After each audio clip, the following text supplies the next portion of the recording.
Beliau sebenarnya pengamat politik yang luar biasa itu.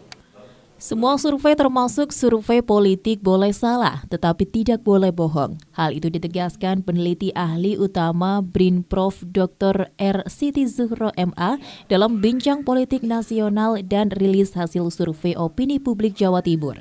Survei tersebut dilakukan oleh Laboratorium Ilmu Politik Universitas Muhammadiyah Malang pada 10 Agustus lalu.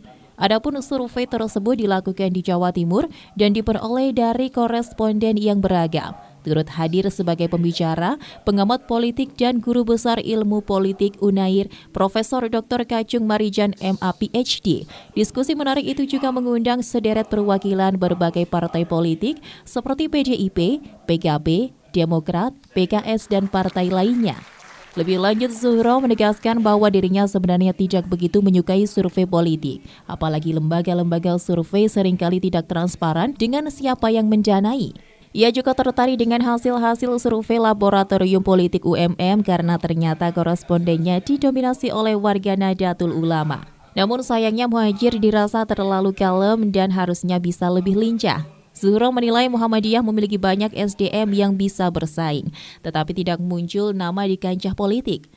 Maka menurutnya survei ini dapat mendorong Muhammadiyah untuk segera tampil dan berkontribusi. Selain itu, berdasarkan data hasil survei, suara calon presiden nyatanya tidak ditentukan oleh partai, namun tergantung sosok yang bersangkutan. Menurut Zuhro, dalam sistem pemilihan langsung, popularitas masih menjadi hal yang sangat mempengaruhi pilihan. Sementara itu, Kacung Marijan mengatakan bahwa seringkali muncul fenomena split ticket voting pada pemilu, yakni konsep perilaku pemilih ketika dihadapkan pada pilihan yang beragam dalam suatu pemilihan. Hal ini biasanya terjadi saat tidak ada titik sambung antara partai dengan pilihan presiden. Kemungkinan hal ini kembali terjadi saat pemilu 2024 nanti. Ada hal menarik lain yang disampaikan oleh pengamat politik lain, Dr. Asep Nurjaman MSI.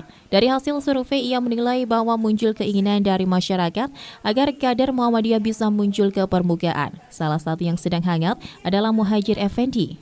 Asep juga memberikan pandangan lain terkait survei politik di negara lain. Survei yang berdasarkan sampling sudah ditinggalkan dan beralih pada penggunaan AI serta Big Data. Berbagai kelebihan bisa didapat seperti misalnya pemetaan calon yang lebih akurat karena tidak ada batasan data. Sehingga ia berharap partai politik dan lembaga survei juga bisa segera memanfaatkan teknologi terkait. Dari Kota Malang, Saiful Akbar, ATV melaporkan.